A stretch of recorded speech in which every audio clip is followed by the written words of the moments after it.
little light of mine, I'm gonna let it shine. I'm gonna let it shine.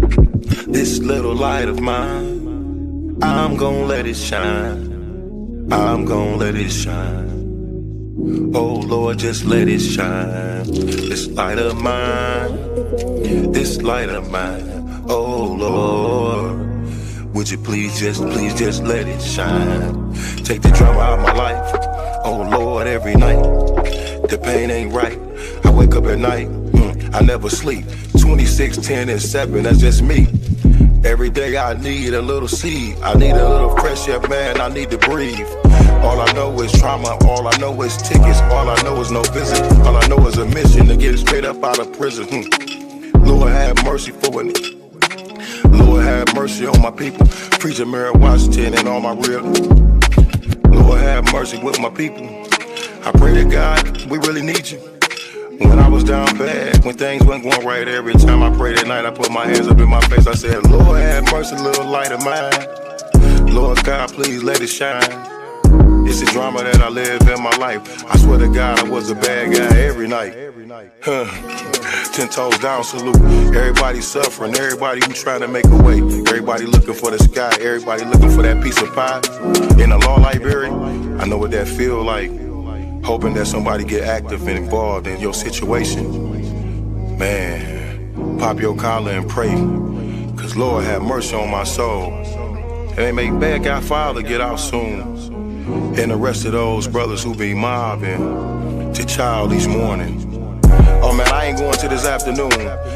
Man, I'ma miss dinner today. I got a couple noodles. Hey, you know what that feel like? Do you know what it is? And if you a victim of a wrongful conviction, suffered and served by Ken Worthy, then I know that you know what that pain feel like. And your mama know what that pain feel like. Your father know what that pain feel like. With that life, let that little shine. Let that light shine, a little light of mine. Bad guy, Doughboy Week, all these great people in this great world of ours. 10 toes down, salute. I appreciate you, bad guy. I appreciate you, Week. I appreciate the tech. I appreciate everybody in the studio. We gonna pop off that LV. Ooh-wee. Cause that's what they be liking to see. But I hope you hear the message when you see me fresh. Salute. Salute. You do good, bro?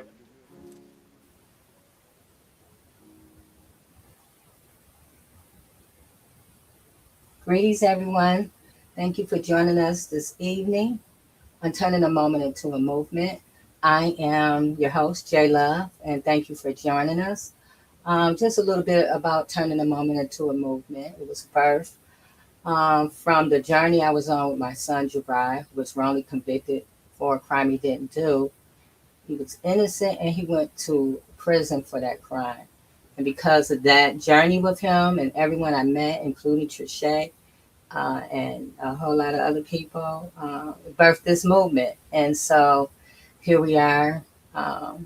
And we're supposed to be kind of sort of on Christmas, summer break, but we're here and with an important conversation. I'm so honored to have these women on with us today.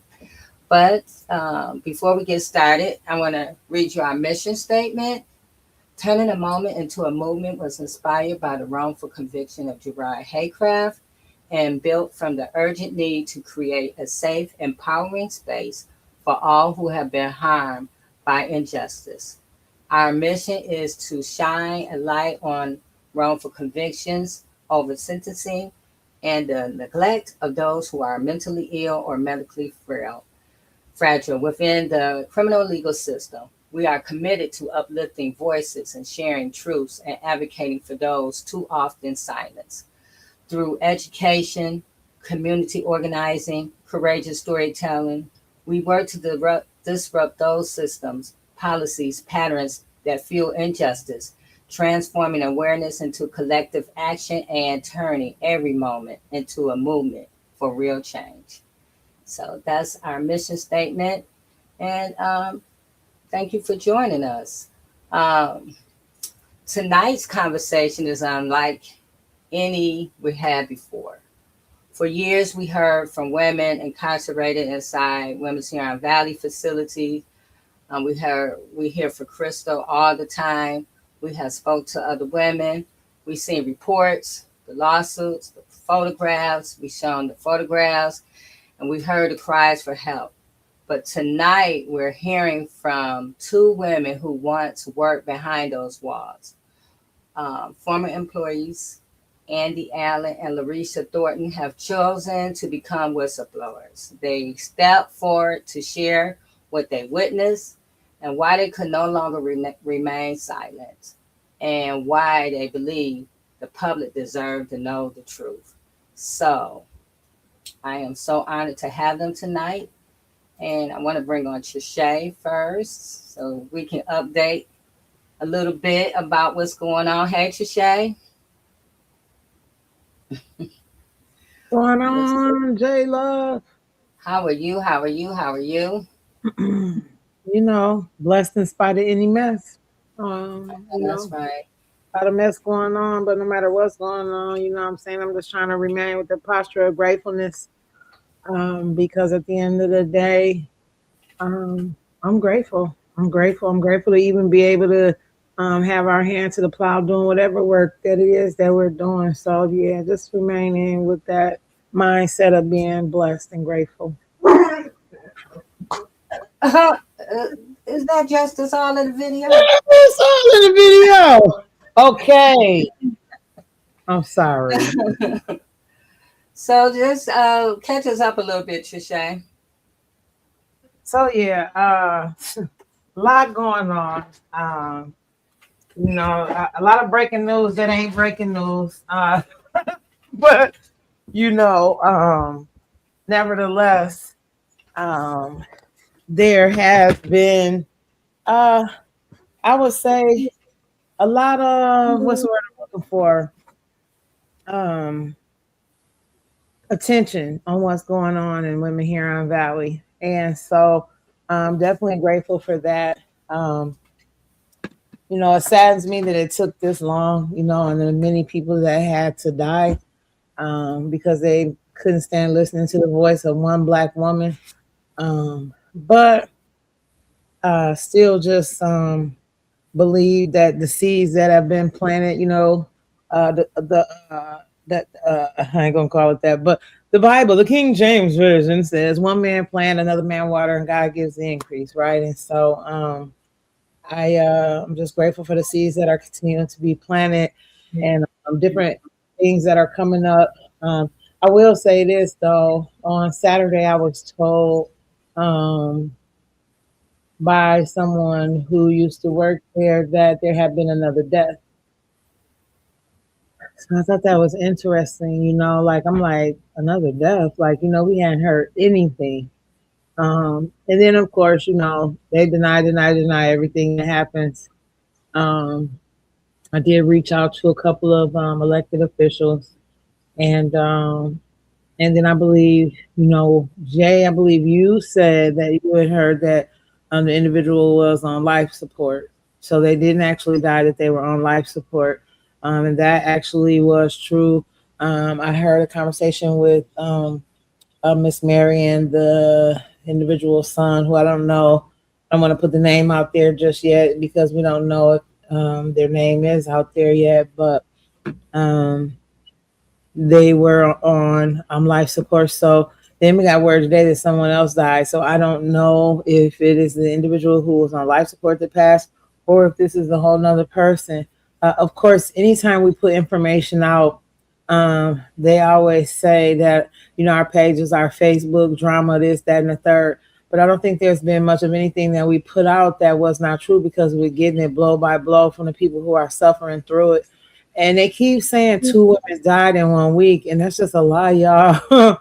There were 4 women that died that week, and there are 2 names. One name we don't know, one name we do know, but there were more than 2 women that died in that 1 week period.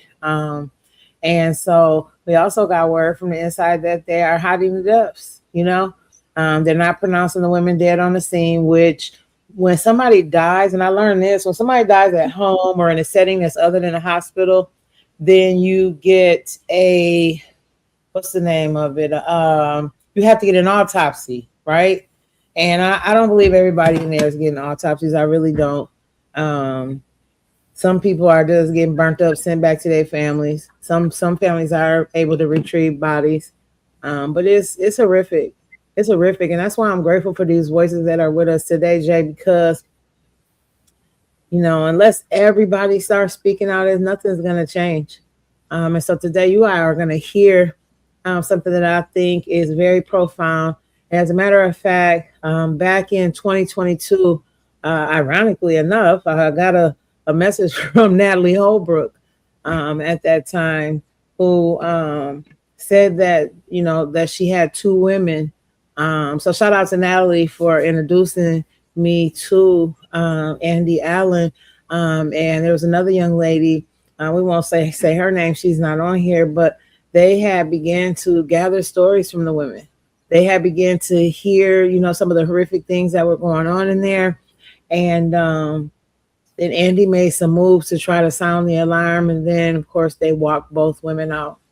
So just thankful for their courageousness and pray that they even get some justice for being ousted out of something where they were just trying to help. So, Jay, thank you for this platform and this time. And Larisha as well for standing up and just doing what they're doing, because it's going to be groundbreaking, I believe, in helping the women.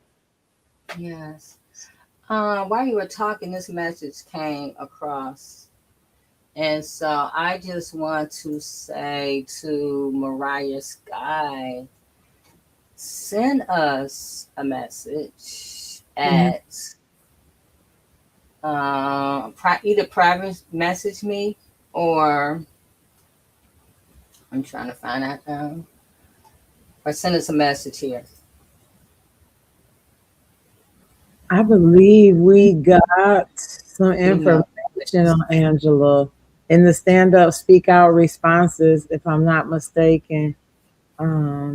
Their I believe it was their daughter or one of their loved ones that signed in on that. So yeah, please send Jay an email so we can connect with you all. Yeah.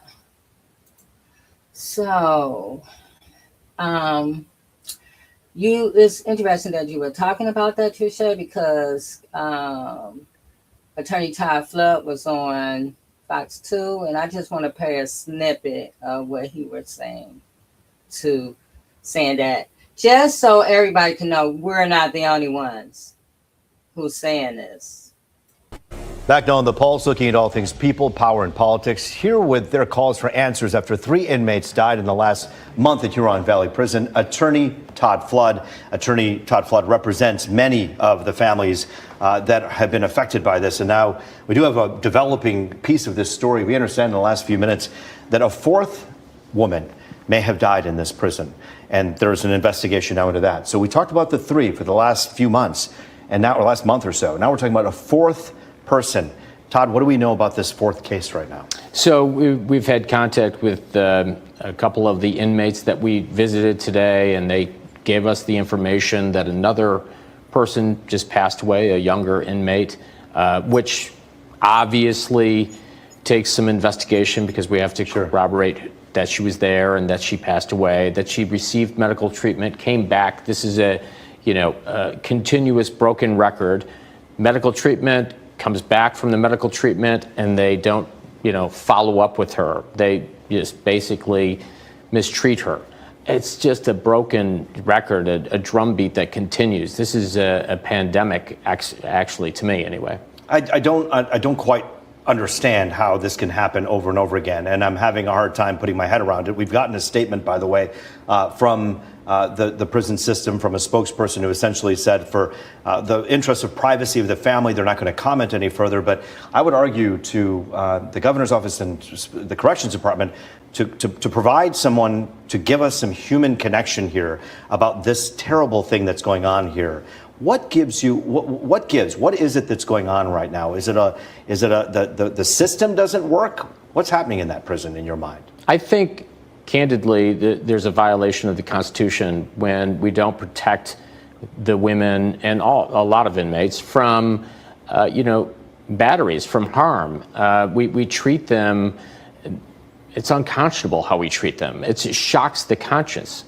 So we have one client that went in for, she had a lump on her breast. She went in, doctor left a gauze within the surgery. She got infected with sepsis, and the prison just disregarded her, even though she was ailing from this, sepsis.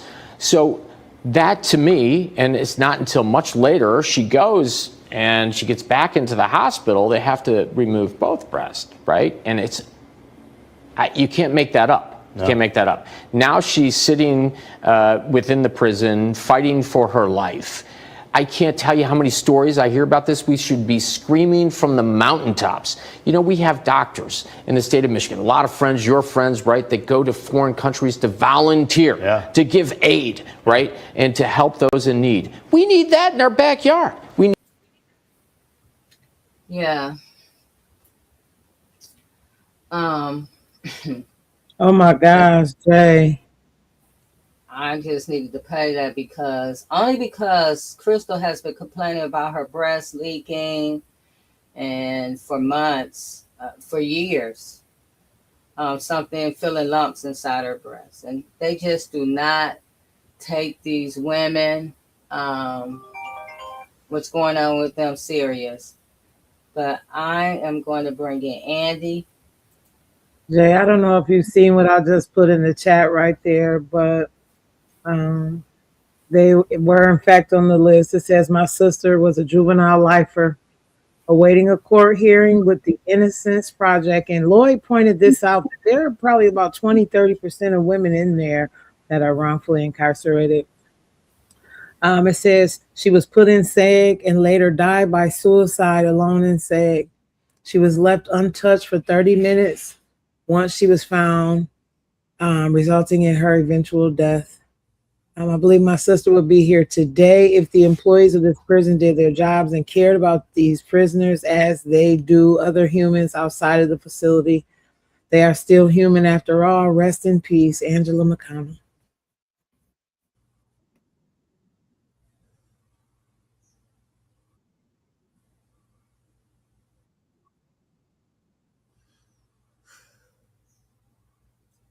Hello.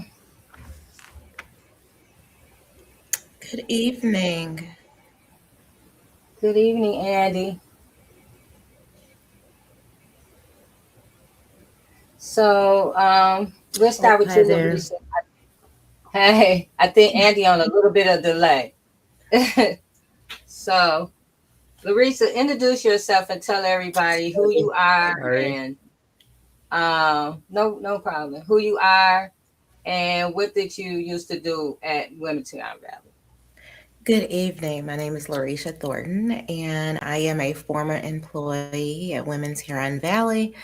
I was a teacher's aide, so I worked in the Jennings building, the school, and I had the pleasure of running into a lot of our women and making sure that they have an education at the same time. Thank you. And Andi, introduce yourself.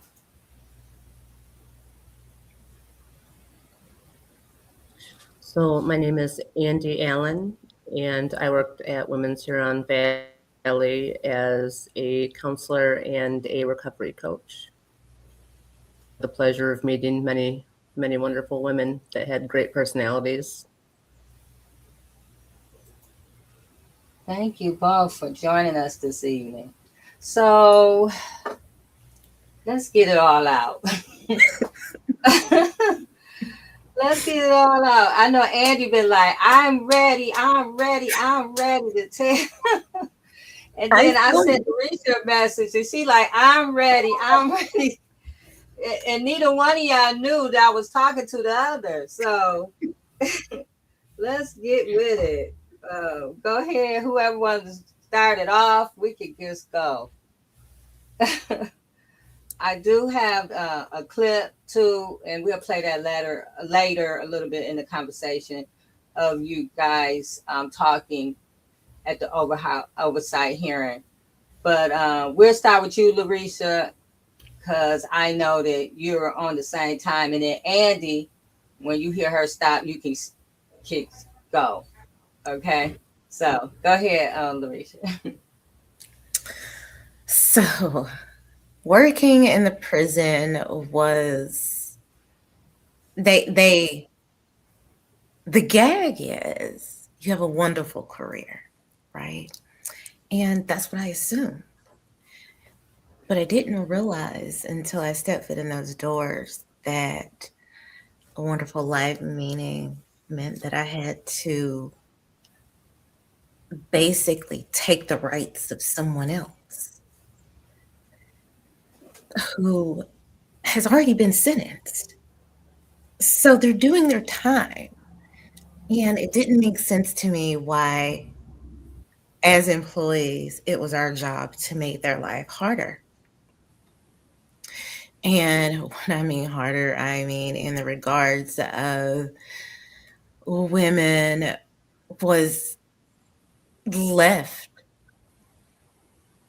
in dire medical need, and they were told to drink water, lay down, it'll be okay. Women begged to go to the hospital, and I heard CEOs say, no, we don't have time, we're understaffed. And then when they did take them to the hospital, they had to wait for hours to even get through the gates.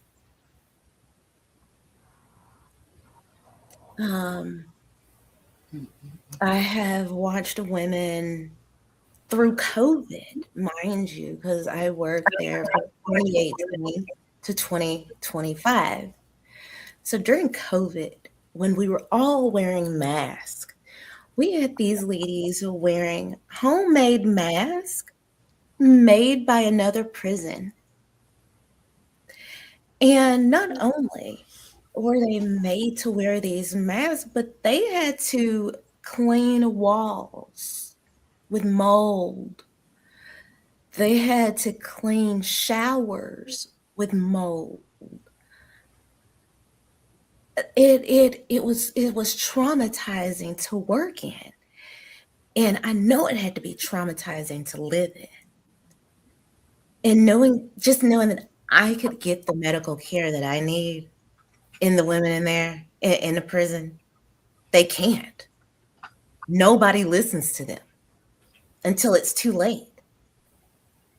Then you have the CEOs who decide, I want to take money bets on the lives of suicidal inmates because they've attempted suicide so many times that they started taking bets because they didn't think that she would actually go through with it. And when she did, they were shocked and they were mad. They were mad at the fact they lost money because she went through with it.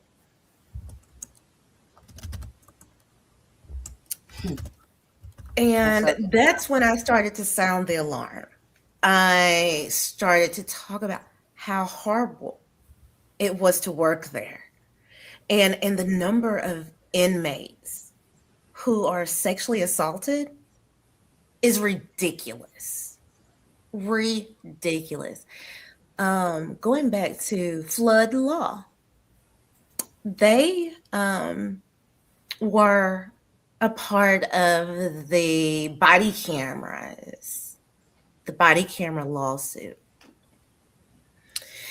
And unfortunately, I worked there at the time, but those body cameras were used for more than what they were initially supposed to be used for.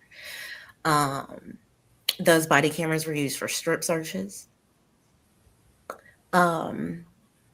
They would automatically come on if an officer stepped in the shower area. The body cameras were worn 24 hours a day with every CO.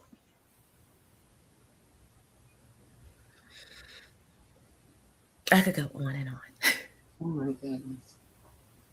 I find it so disgusting that somebody would bet on somebody's life. Same. Like who?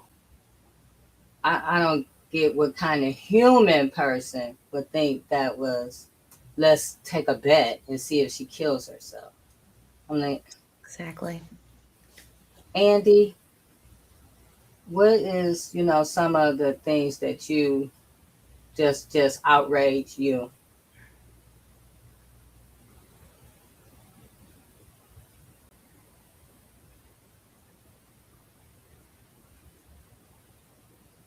Andi is still on the delay.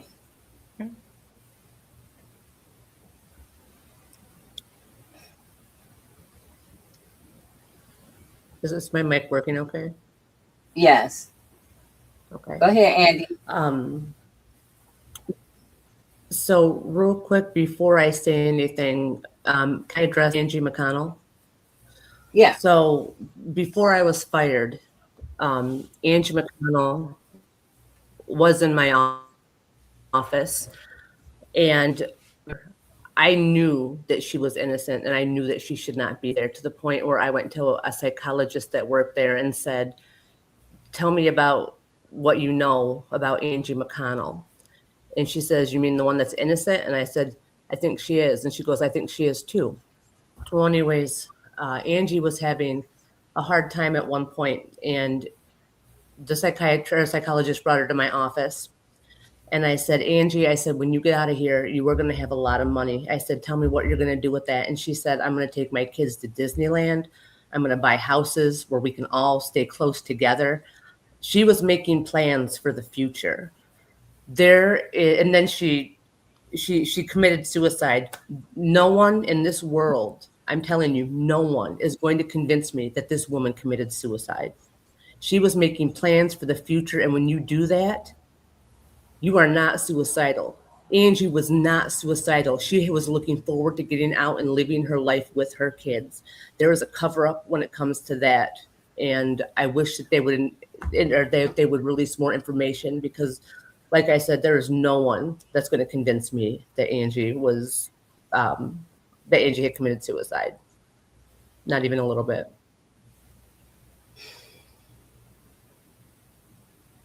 But I started working at Women's Huron Valley in 2021, and I was thrilled because this is where I wanted to be. Like, my career I'd always said, I want to end up at Women's Huron Valley. I want to work with people when they feel like they're at their lowest, when I can make an impact and help people. Mm-hmm. And the very first red flag that I had was my very first day training, where one guard had told another guard loudly in front of the whole classroom, if you ever use excessive force on someone, let me know, because I'll help you write the report so that it doesn't sound so bad. And when I heard that, I got chills, because I thought, who talks like that? What kind of a person talks like that? Yeah. And as I was working there, after a month or so, the women started to trust me. I had told everybody that I came in contact with, I'm here for you. You are my priority. You are why I'm here. I'm on your side. And they would say, the guards this, the guards that. And I would say, to hell with the guard on your side, on their side, for you. And the amount of abuse that was reported to me was cringeworthy. It's stuff that you would see about or see on TV or read about in a book, but you're thinking, this can't happen in real life. This can't happen in real life. But the thing is, it did, and it does, and it continues to happen. They are sexually abused, horribly sexually abused. They are verbally abused. They are neglected.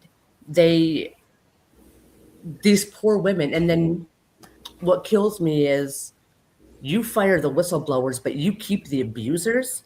That tells me that there is a problem in there, and there is a problem that they don't want getting out. And I have nothing to lose or nothing to gain by telling my story. I do this because I promised those women, and they told me, they said, Miss Allen, you're going to get fired for what, for being close to us and getting our stories. And I said, that's okay. Tell me your stories so I can pass them along to whoever it is I have to pass them along to. I'll find someone. And they said, you're going to get fired. And I said, I don't care. And I don't regret my decision to come forward about this. I don't regret telling anybody what's happened to these women. And I'm not going to compare these women to animals. But what I do say a lot is, if you take a dog and you lock that dog in a small cage and you abuse them for years and torture them for years, don't open that cage and expect that dog to be a good dog and a loving dog. They're taking very, very angry men who have been let down by friends, by family, by the government. They're locking them in small cages. They're abusing them. And then they are re-releasing them back into the public angrier than they went in. It is their job to help reform. It is not their job to carry out punishments that are ridiculous. They make up their own rules as they go along. If they don't like something, they'll make up a rule about it.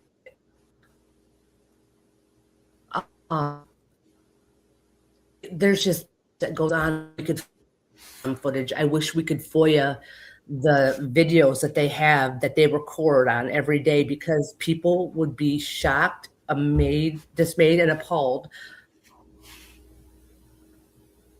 about what goes on in there.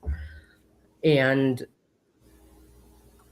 the state, the MDC, Jeremy Howard, Heidi Washington, they have blood on their hands. And eventually they're going to have to answer to that. One day they're going to have to answer for that. When I worked there during COVID, there was no in-person visits. Yet there were so many drugs in the facility that you were going, where are these drugs coming from? How are some of these women overdosing and dying from these overdoses? Because the workers are bringing them in. They're not parachuting drugs over the walls. They're not airdropping drugs into the prison by drones. Drugs are being brought in by the workers, given to the inmates, and then their families are charged astronomical fees. I have to stop for a second because I'm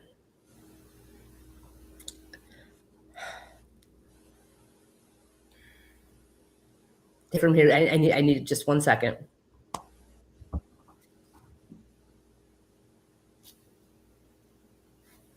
Larisha, I remember you talking about that in the hearing. Go ahead, Trisha. I was just saying we couldn't hear you, but go ahead. Oh, okay. You were talking about the drugs in the hearing. Yes. There was so many drugs being brought in during COVID. There was overdoses daily for like 2 weeks straight. And this is at the beginning of COVID. There's no in-person visits. You couldn't come to the door of the prison unless you work there. But yet and still, women were still just dying. And then I heard that from a lot of women, because my classroom was open door. I allowed the women to just talk to me as freely as they wanted to, because I can't re-sentence them. That's not my job. My job was to listen to them, help them get an education, and just make sure their day was as pleasant as it can be. And it was so sad that the number of employees who made it their daily mission to make sure that inmates were just miserable daily. I mean, there was a couple of officers in particular who would just yell profanities at the women like they were just nothing. And it was disgusting, despicable. And yes, Heidi Washington, Jeremy Howard, and we can go on. And let's say Kyle Kaminsky. They all have blood on their hands. And Kyle Kaminsky gets to sit around and he gets to say, well, I don't really have anything to do with it. And that's not true. That's not true at all. Not only is he the education director, but he is also the liaison between the prisons and Lansing hearings. So. And what about Keith Barber, the ombudsman? He's And you know pointless. what drives me crazy? It drives me crazy when they always say, well, the women can file grievances. They can file grievances if they have problems. They can't file grievances. They are they should be allowed to file grievances because that's what they're supposed to do. They can't. This one lady, she wrote a grievance about what was going on with her. She turned it into a guard, and I do not call them COs because they do not deserve that title. I call them guards because that's what they are. She took and turned in her grievance to a guard. That guard read it, took it right over to the guard it was about, and handed it right to him. So that was, they can't. And then when they file grievances, they will lose visitation. They'll lose their phone calls. All of things that, these are not punishments for, because they can make up their own rules as they go along. Yeah. And it sickens me. And you know what? I've heard the way that the guards talk to these women. I remember hearing it and going, oh my God, that is not okay. That's not how you talk to somebody who's been beaten down in life. You don't beat them down further. You lift them up. And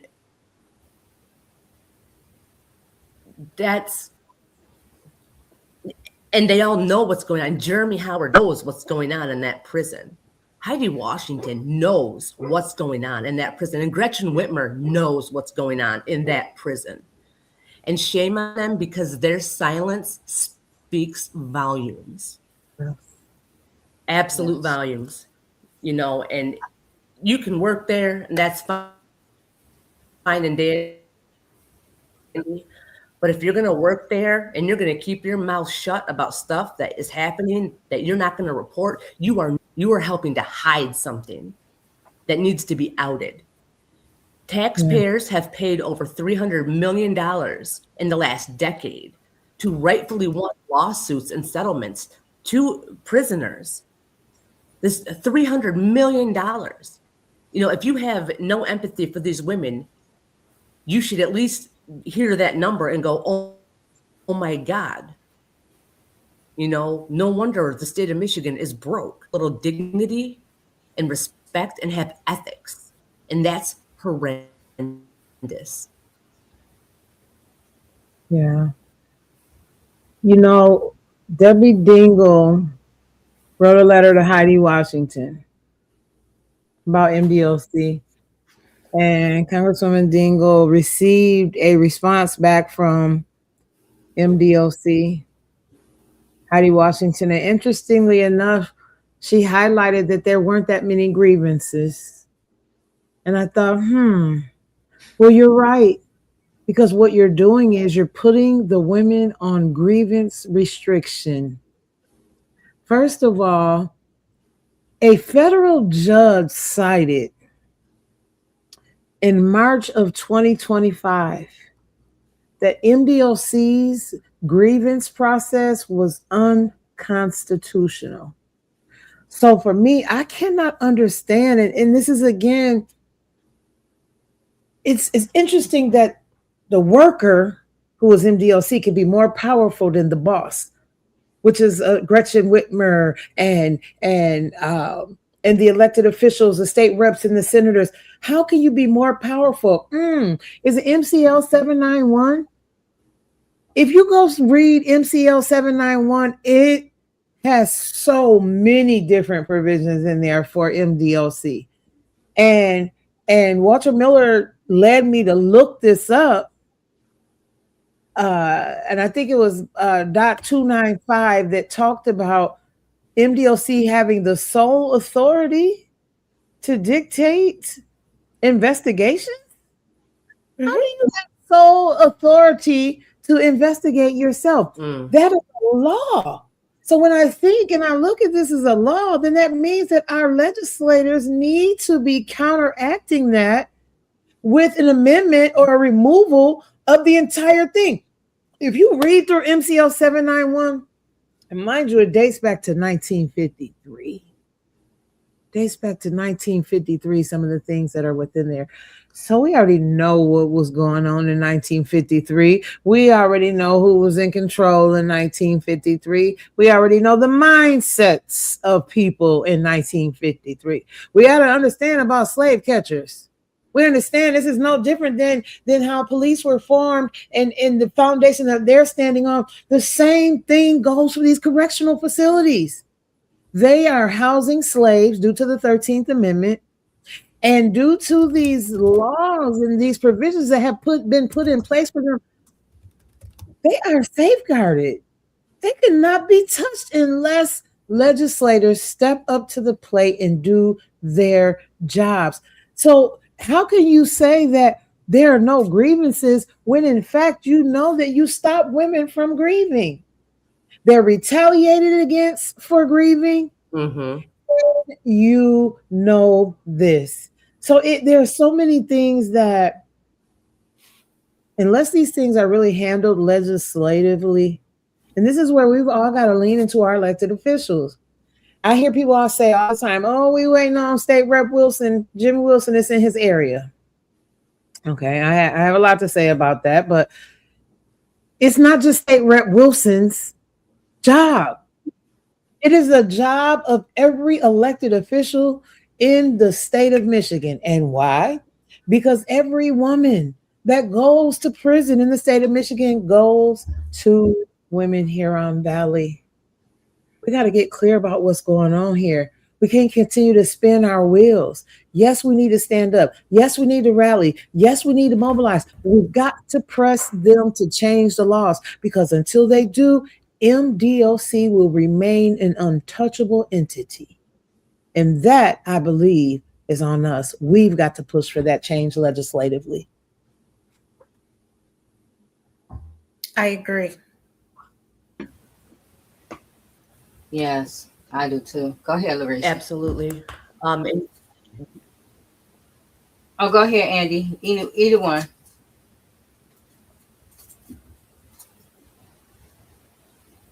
Well, I was just going to say our elected officials need to be there for these women, and they need to be present.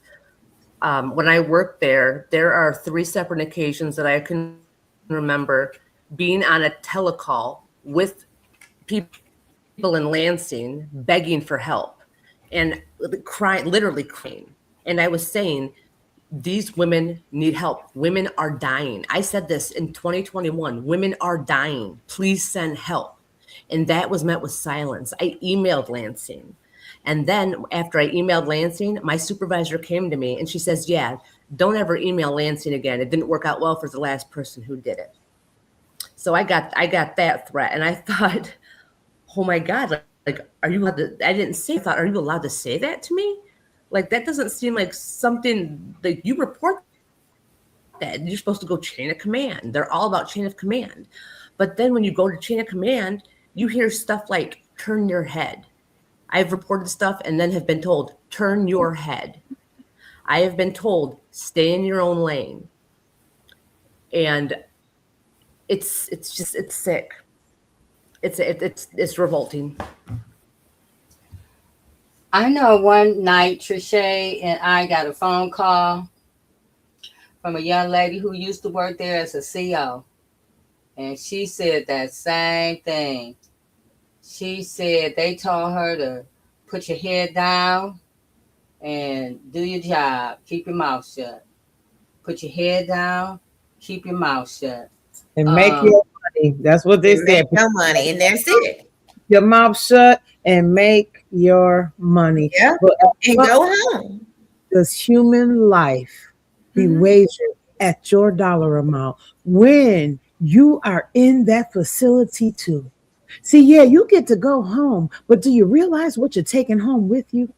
Do you realize what you have ingested while you're on the clock? Do you realize that your life is in danger every time you walk through those doors? So while you want to play judge and jury and Lord and God over these women's lives, understand that you yourself are at risk and you put your family at risk. Because guess what? Mold spores travel right along with you. So you're taking them home on your clothes. You're bringing them into your own home atmosphere. So your silence about what's going on will only hurt you too in the end. And that is so true. That is so, so true. I want to play another whistleblower. Now, we were minding our own business, and we got this in the email. Just 1 second, you guys. So it's January 8th, Wednesday.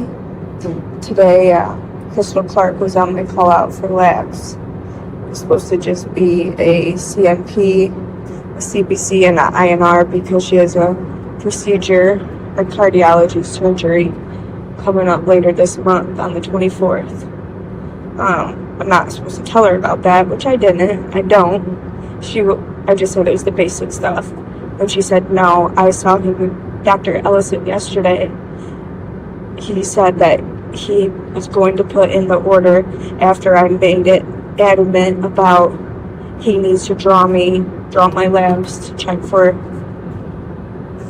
lead and mold and any type of bacteria, fungus. And so I look up the order and my jaw just dropped. I said, they're there. They have been putting off these blood draws for so long. I read about Crystal Clark before I even started working at Huron Valley. And it wasn't, I just read about it, it's all over the internet about how dirty the place was. I started working there in February, and I found out they did go through a lawsuit, but I don't think anything happened with that. I'm not even sure, but even on my first day, they said there's an inmate named Crystal Clark. She's very mean to staff, and you always have to have an officer with you if you ever have to, be with, draw her blood. Well, after so long, maybe just a few months, I did have to draw her blood, but it didn't say anything about needing an officer. No one, that was just at the first day. It wasn't really, followed up. She saw nurses without officers. I mean, we have an officer in healthcare, so, but yeah, I just thought she'd be, exactly what they said. I thought she'd be mean. I thought she'd, but it wasn't that. And so she was nice to me. I was nice to her, I was professional. And I just kind of said, to myself, I just, I want to be on a fly on the wall and just kind of watch. Just see how is this really what is all over these articles? Is everything that Crystal says true?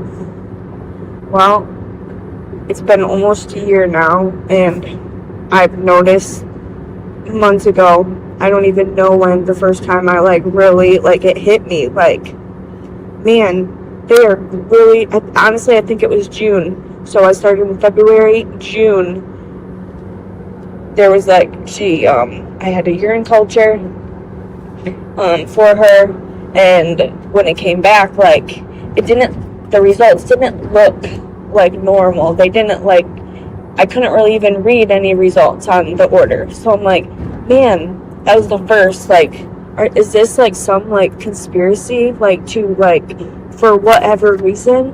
Why would they be doing this to her? It's not even she's not even there for murder, which I'm pretty sure she's there for robbery. And I think she was just in the car. And why are they so out to get her? Why are they covering things up? And so, after that, I'm just like, all right, well, that could be something. Let's just, keep watching and seeing. And then she'd come in and I'd be drawing her blood, but it was for basic things, a CMP and her blood count. Then she's finally showed me her ears, and it's it was joked about with the staff, Don Jones, Suzanne Jones is her name. She's the director of nursing.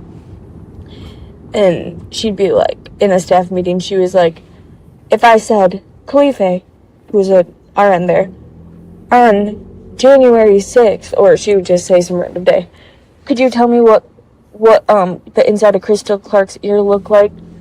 Well, I don't think Khalife could, because everyone in the room laughed. And actually, I think he said, ha, no. Being serious, no, he couldn't. Yeah, but guess what? I could. I think Archer could. They don't have the date memory like I do, or the photographic memory like I do, but I see it, and I've been watching it grow, and it's just I like Dr. Ellison, as a person. I think he's a good doctor, but why is he doing this? I don't know. I feel something is deeper going on, behind the scenes, and it's talked about just amongst them, just upper management. I don't know, but I have been seeing it. Nurses have quit. Crystal have said, yeah, all these people have quit because they see what's happening. Well, I have to take care of my family. I can't just quit because they're just doing whatever to just one person. Who knows who else they're like this with? I mean, I know that there's 2,000 inmates there, and yeah, they don't get the best medical care, but honestly, they do, because just like Kabani said today, Baczynski is getting a shot that cost $150,000 a year for her MS. She's a lifer, and they're slowing down her MS. Well, she couldn't get that if she was outside. So I know they do care, and they are helping people, but why are they doing this to Crystal? Dr. Purnell told me I should write a book, and I've been thinking I should write a book called Inside the Walls, or Inside These Walls, or I thought of a good book name the other day. But so I can't wait to see these results come back, and I just wanted to say this or record this so I can look back on it later. God, I hope I don't need it, but I have a feeling I do. I will. But So that was a young lady who used to work at Huron Valley, and what she was describing was horrific. But it also confirms a lot of things Crystal had been speaking about how some of the employees would talk to her, or they already know about her and treat her aggressively because of whatever's been told to them, that she's aggressive. And I'm like, this lady on a walker that's sick is aggressive. But when I heard that, it confirmed a lot of the things that Crystal was saying. And so, especially with Don Jones, always gaslighting her. When you sitting somewhere making jokes and amongst the staff, hee hee ha ha, and then you see her and gaslight her, and then tell her, oh, what was that they called what she had, Trisha?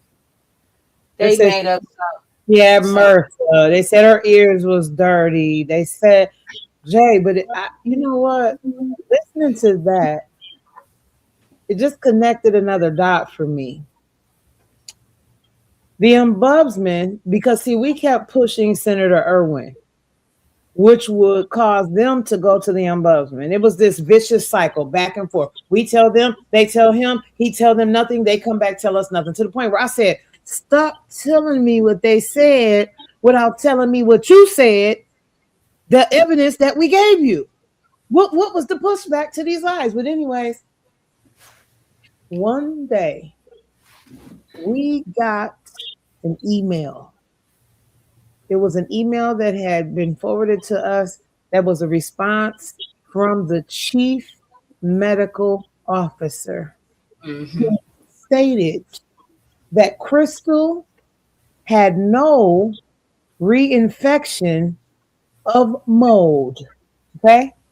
Literally, blatantly, this was the date. I remember it like it was yesterday. The date on the letter was May the 6th, 2025. Carmen Lyon McIntyre had the nerve to write to the ombudsman, but there was no reinfection. Well, you want to know why? That the test results showed no reinfection because they were manipulating the test results, and the young lady just confirmed that.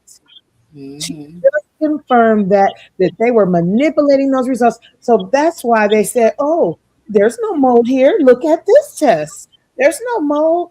But let me tell you something about mold. It don't go away unless it's treated. And mold that has been exacerbated in just years and years and years, that don't go away easy. When you think about mold and MRSA and some of this stuff had to even be cut out of people's bodies. Okay? So that's not just going to go away like that. And then we talked about sepsis earlier, and Todd Flood talked about sepsis, and I want to point this out. Sepsis is also a symptom of invasive aspergillus, meaning that someone that is living with mold consistently in their bodies can be susceptible to sepsis. Why? Because infection. Or anybody that has MRSA for a long period of time can obtain sepsis. Okay? Anybody that has any infection in that place, it all turns into sepsis. And let's point out that Jennifer Wallace, our dear sister, that was her death diagnosis. It was sepsis. They are killing these women. It is intentional. It is clear that it is on purpose. And we need our elected officials to abolish this MCL 791.295.107. All of them. Okay. It needs to be abolished. MDOC has too much power and it needs to be shrunk down to the ground. They need to be held accountable just like you or I would be if we did some sort of crime, because these are crimes that they are committing. It is. And the fact that they can investigate themselves is ridiculous to me. If I was working someplace and I was in trouble and I had to investigate myself, like that just makes no sense. We need somebody from the outside, a committee or something from the outside, to go in and to do the inspections and to do the interviewing. The prison has no business doing that because we all know the prison lies. That is what they do. You can tell that I can tell they lie as soon as they release that statement about there is zero tolerance for this or that. And each time I see that statement pop up on a news bulletin, I laugh and go, oh my God, they're full of shit. Absolutely. That's what they lie. They're liars. And the truth is going to come out because, you can fire us, but you'll not shut us up. We're still going to keep talking. You're not going to get rid of us. And, oh, by the way, I don't know if I mentioned this or not, I've received phone calls from people who I don't know telling me if I'm going to keep talking about this, that I better get right with God. I'm going to throw that in. Let that sink in for a second. You know what? I think I had the same thing last week. I've been getting the same calls. One of those guys, Jay, that reached out to him said that, I saw you driving on live. You better help God doesn't take your life. And basically said the women dying was an act of God. Like, how y'all gonna get mad at God taking people home? No, God ain't taking. God might be taking people home, but it was because they was murdered by medical neglect. Absolutely. Yeah. And not only do they investigate themselves, but even when you take it up to internal affairs is still MDOC. And no, make it make sense. Make it make sense, guys. Listen, so a lady, an inmate came to me, and I talked about this in the hearing, and she's like, Miss T, I am hurting so bad. I don't understand what's going on. Come to find out, she had a bladder infection, right? She was in the hospital for a couple of days. After that, I was hit with a questionnaire, the start of an investigation over something that didn't even happen.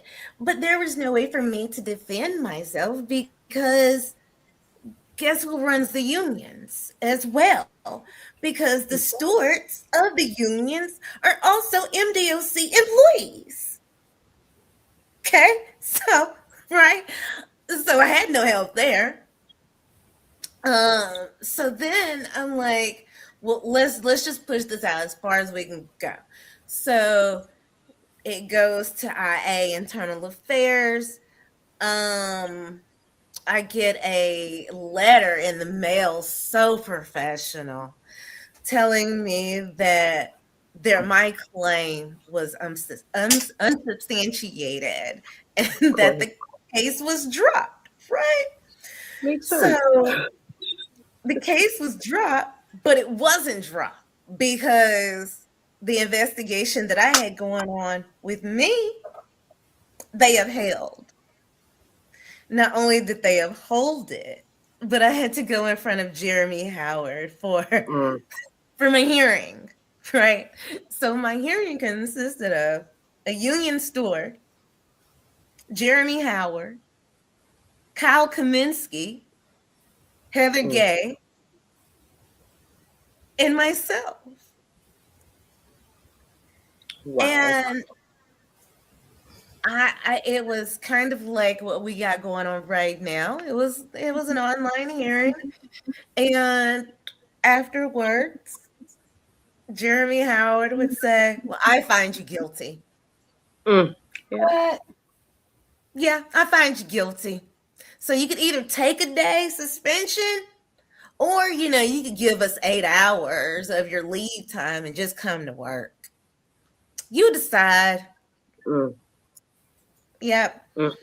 So with the mold, I found out that I have a medical condition called ulcerative colitis.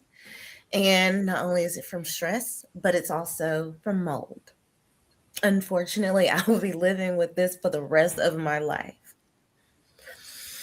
And that is so unfortunate for me. So after finding out that I have ulcerative colitis and being off work, trying to figure out how to live with this new health illness that I've never had in my life. So I come back from my FMLA and I was hit with another questionnaire because apparently I was misusing my FMLA because I was sick. And I wasn't sick. The MDOC was saying that I wasn't sick. So, upon coming back from FMLA, Jeremy Howard put me on a PIP, a performance review. No. because he didn't believe that I was ill. So now to hear that he is on a medical leave or leave of absence, I am so disheartened to hear that, because I am so sure that he should be a lot stronger than that. Right. You know what? I was very disheartened when I heard that he took a leave of absence, because I wanted to be across the street waving at him as they walked him out in handcuffs. That was what I wanted to do. I wanted to be there when that day came, because I was like, that day's coming. He's going to end up getting arrested for anything, the stuff that he knows that he did nothing about. And I was just praying to God. And then I read he went on leave, and I thought, of course you did, fucking coward. Exactly. Of course you did. Exactly. And plus he knows that he's got Heidi Washington on grounds now, right? And that's a gag in itself, because she's just there for a show. Yeah. Because the other lady passed away while she's there. Exactly. She's She is there just and for a somebody show. still died. So it's not like Exactly. her presence is making a big deal around there. And it's Because not, and besides it never that, has been. I have Yeah. seen Heidi Washington so many times throughout my tenure of working at MDOC that I don't have, none of us have enough fingers or toes. And when I tell you that I have emailed the lady about the wrongdoing that went on inside the prison, and I was met with the same thing.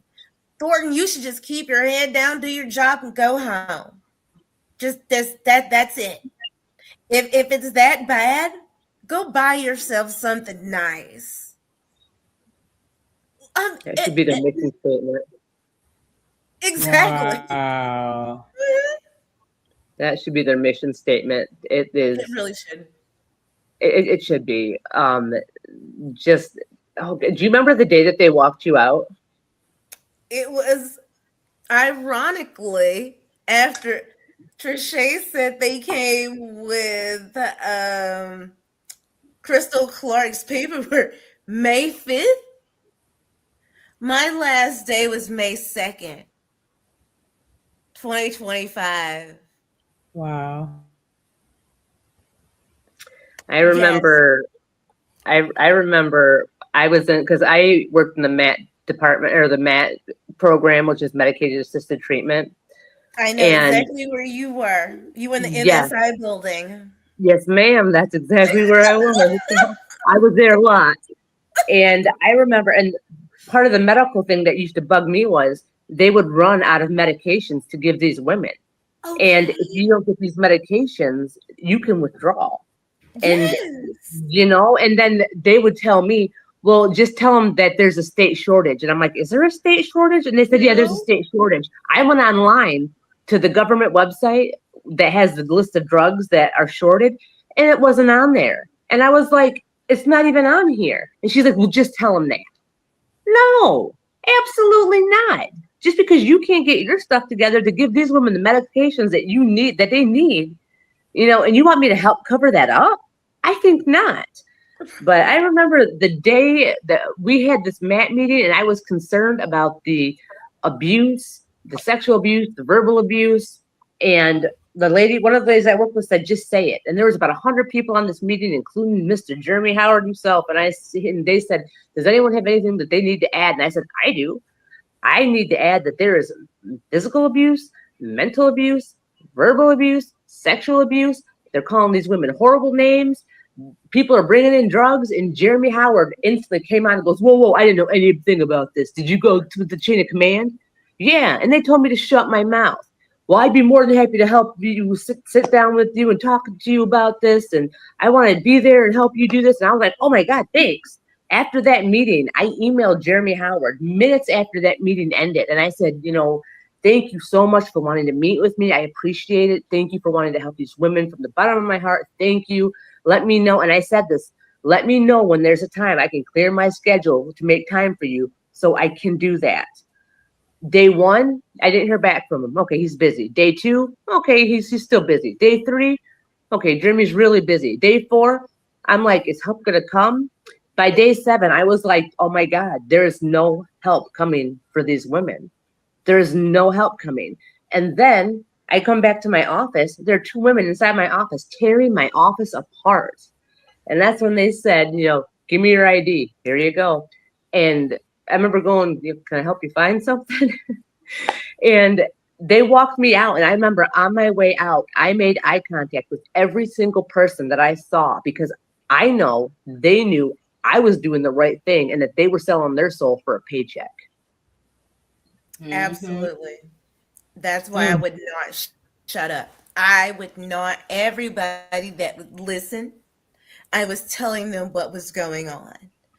Right before I was fired, and actually, I was fired, and I was actually on a medical leave. You got fired on your day off, girl. Okay.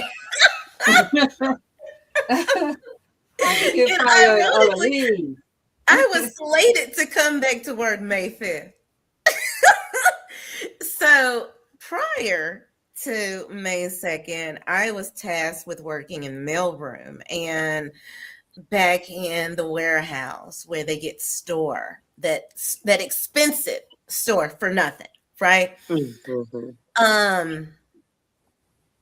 And I should add that Tony Moore, she needs to go too. She's a part of the problem. So I was given a list from Tony Moore's office of inmates who had refused chow. And I was told, if you refuse chow 3 times, to take you off the list because we don't need to feed you if you're not going to go to chow and eat. One of those names was Crystal Clark. Now, mind you, let me go back. When I first started, I was told that Crystal Clark was mean, rude, disrespectful, this horrible person. And then I heard that nothing was wrong with her. She was faking. Then I heard that she took mold and put it in her ears. What? Yes. And that she was ingesting mold and she was putting it in her nose. And that's how she was making herself sick. Yeah. So moving forward. So on that list, like I said, was Crystal Clark. And they were saying that she hadn't had chow in 3 days. So I asked, why do I have to take her off the list? Isn't she like really sick? Not letting on that I knew what was going on, right? So I met with, well, she's just been in the bed for a couple of days and she just ain't been to chow. And we just need to take her off if she's just going to lay in bed. Ma'am, she's sick. What do you expect for her to do?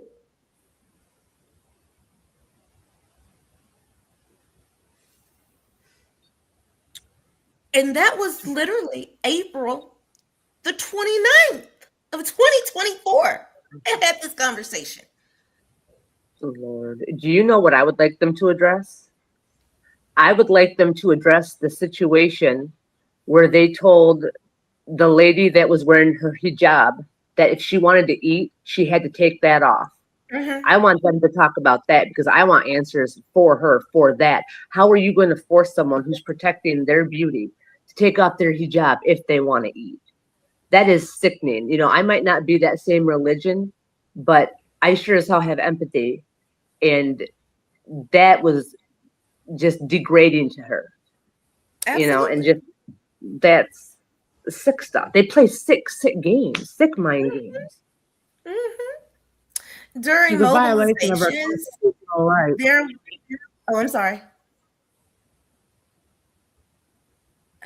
During mobilizations, they had, of course, you know, and the loud buzzing noise, and then they're telling the inmates to go back to their units, and they're telling the employees to go to their designated area.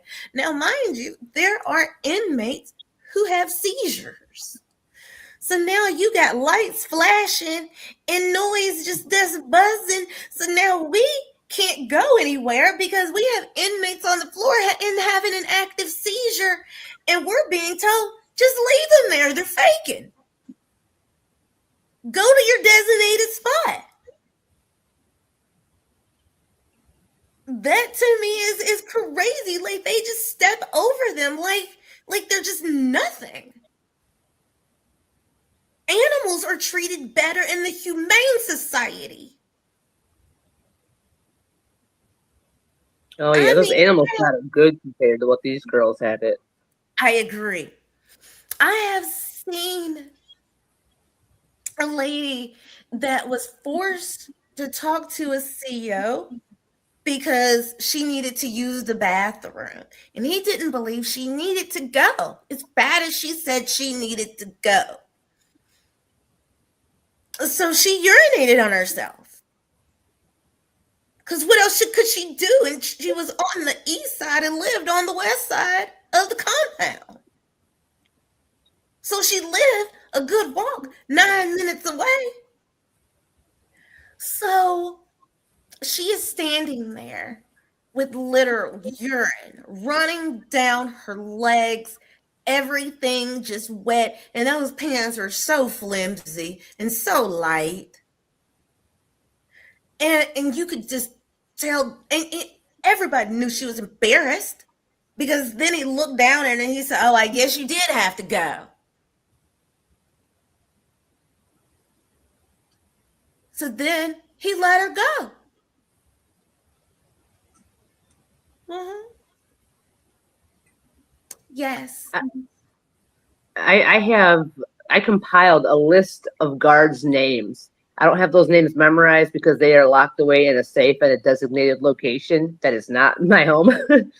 But I have a list of guards' names who, I've either witnessed them doing stuff, or the women have said, this is what they did. This is where they did it. This is what time they did it. And,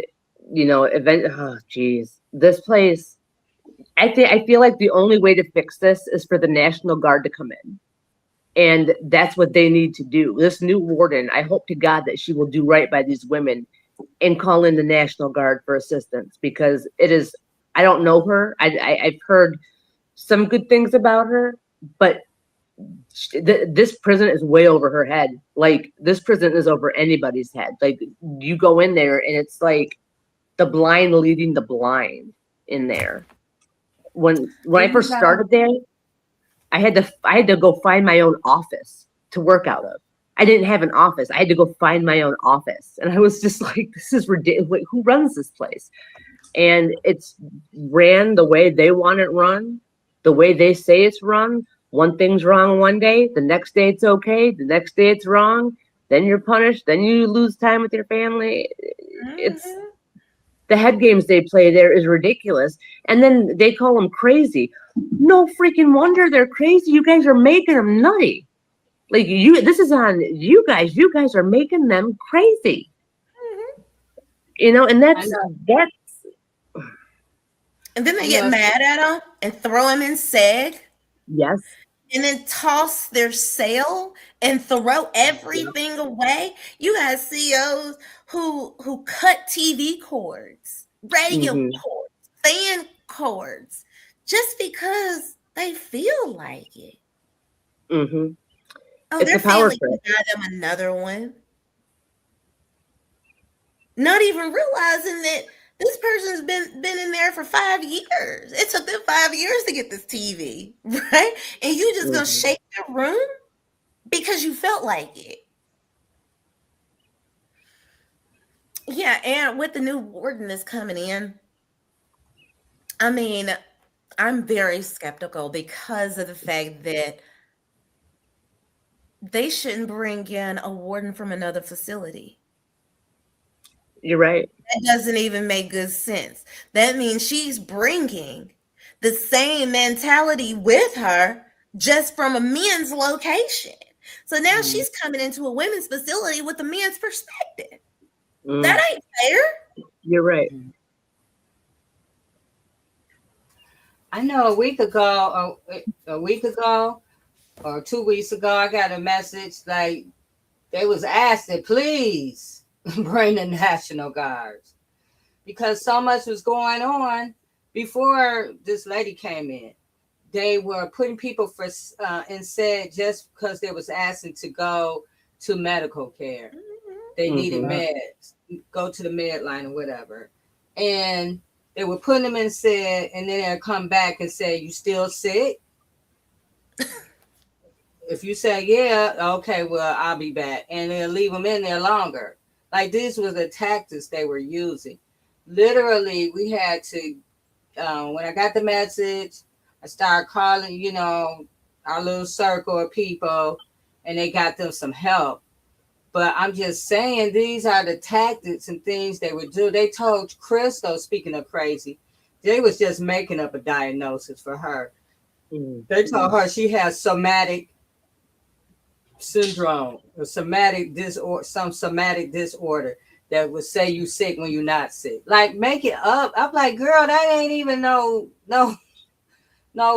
diagnosis. They would just making up stuff. They would tell her, you could tell whoever you want. You could, and listening to you guys today, I see why they say it. You can tell whoever you want, because nothing is going to happen. Nothing is going to happen to us. That's what they say all the time. You know what's interesting, Jay, is that they was calling her crazy, but in that meeting that they had with her yesterday, they wanted to admit everything. Oh my God! Oh, we want to help you. And she said, "Oh, Dr. Ellison, when I told you what was going on with my heart, you said I was faking. You said I was crazy. But now you're sitting here telling me that when I walk, my heart rate goes up to 150. When I walk, my heart rate is unstable. Now you want to sit here and say, oh no, I don't think you're crazy. Since when? Since when? Let me say this. Everybody ain't lying. That's it. That's the hashtag right there. Everybody ain't lying. I'm sitting here looking at this list right now. This stand up, speak out list. This lady says, I went in 2019, came out in 2025 with autoimmune. I had from prolonged exposure to black mold. I was forced to scrub black mold before inspection. If you refuse to direct order, that's a SEG offense. And because of the lack of treatment, I came out sick, barely able to walk. She said she went on to say she had surgeries since she has come home.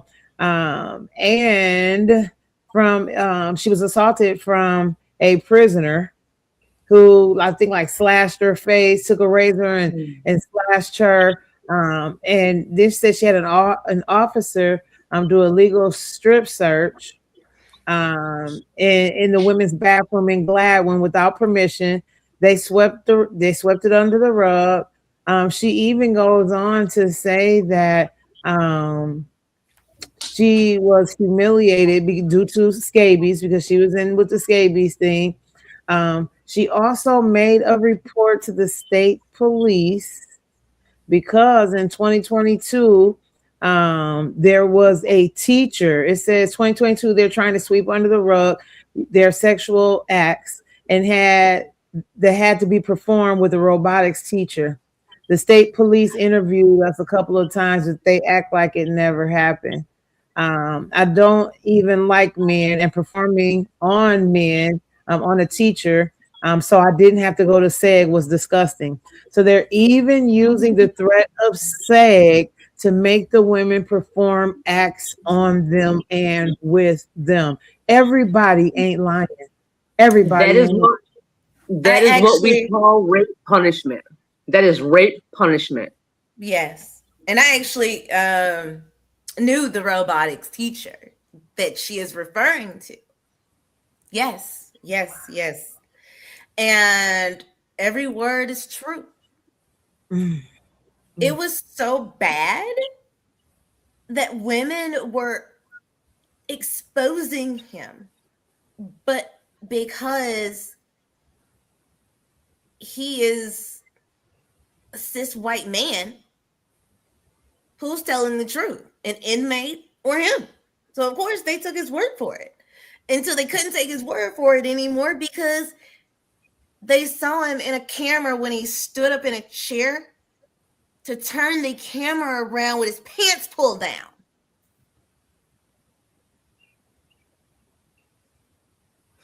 Yeah. Yep. But still to this day, the police will not answer her calls. How is it that y'all have evidence like this and then you still won't answer this lady's call because she was raped? Because Yeah. Michigan State Police, you can basically say they are MDOC in itself, because the investigations that go through the Michigan State Police are conducted by internal affairs. So now we're still investigating ourselves, which brings us back to the main point of MDOC feels like, who gonna check me? Because nobody can. We police ourselves. We do what we want to do. That is the motto. That should be their headline. We just do what we want to do. Because MSP works for them. Just a different name. You're right. You are 100% correct. So what do you guys think is going to take to fix this mess? What's it going to take? How many more women are going to have to die to get this fixed? How many people are going to have to be abused and neglected until we can get this fixed? What's it going to take for them to notice, oh, there is something wrong? Because right now they think that we're just disgruntled ex-employees, and that's not the case. I might be crazy, but I am not crazy. And I know what I've seen, and I know what I've heard, and I know what goes on in there. And for them to deny it they're going to have to answer to that one day, whether it be to a court or to a higher power. But they're going to have to answer for all the stuff that they have done. And their time is coming, and it's coming. And I cannot wait to be there for it. Cannot wait. Their time is here. I would say they all need to be arrested. Lock them up. That's where we need to start. They all should be arrested. When I worked there, and this is true to God, because I've had people go, "Oh, aren't you scared to work? Aren't you nervous to be around those women?" Honey, it wasn't the women I was afraid of. It was the guards. That part. Still to this day, if someone says, wasn't it scary? It was terrifying because of the guards. I have been in the same room with women who have killed people before, and I still was not afraid. But there are certain guards you get around and you're like, oh my God, don't make eye contact. Don't look. Don't mess up. Don't do something. Don't walk the wrong way. Don't say something, because, they set the rules, and when you work in a prison, they treat you, and you're not a CO, they treat you the same way that they would treat someone who resides in that prison. Absolutely.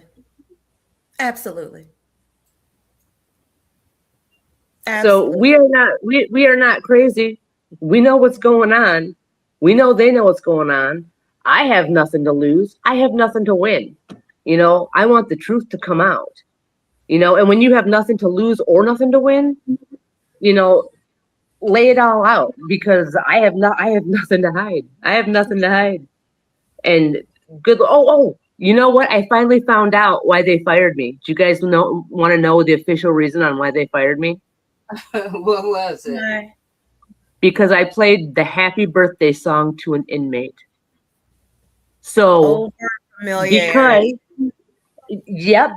thing is, the same women clean my office every day. Didn't say anything to them. I heard them talking behind me, and one said, oh, it's my birthday. And I thought, okay, so I YouTubed happy birthday song and played it and kept working. And they were so appreciative. And they didn't talk to me about it, but they were happy and giggling to themselves. And that was their reason for firing me. So you're going to fire me because I played a happy birthday song, but you're not going to fire the people that are bringing in the drugs. It's okay to bring in drugs. It's okay to molest these women, to rape these women, but you can keep those people. But I played happy birthday and I'm out. Exactly. Something wrong. The abusers are given, they are given promotion. And the ones who care, like us, are pushed out because we care. And we're not evil, hateful, Right. and vindictive. Yeah. When you get a job there, you are expected to conform. Like you have Yes. to be like this. The good people do not stay. They either quit or they get fired because they're afraid. You know, and the people, the new guards that come in, they either have to treat the inmates like the regular COs treat the inmates, or else they're out. They're cast out. They are gotten rid of. You know, these women can't win. When the women told me that, you know, you're going to get fired, you know, they said, one of them sat and cried and says, you know, please don't get fired because everyone that we have that's good, they take away from us. Everyone we have that's good, they take away.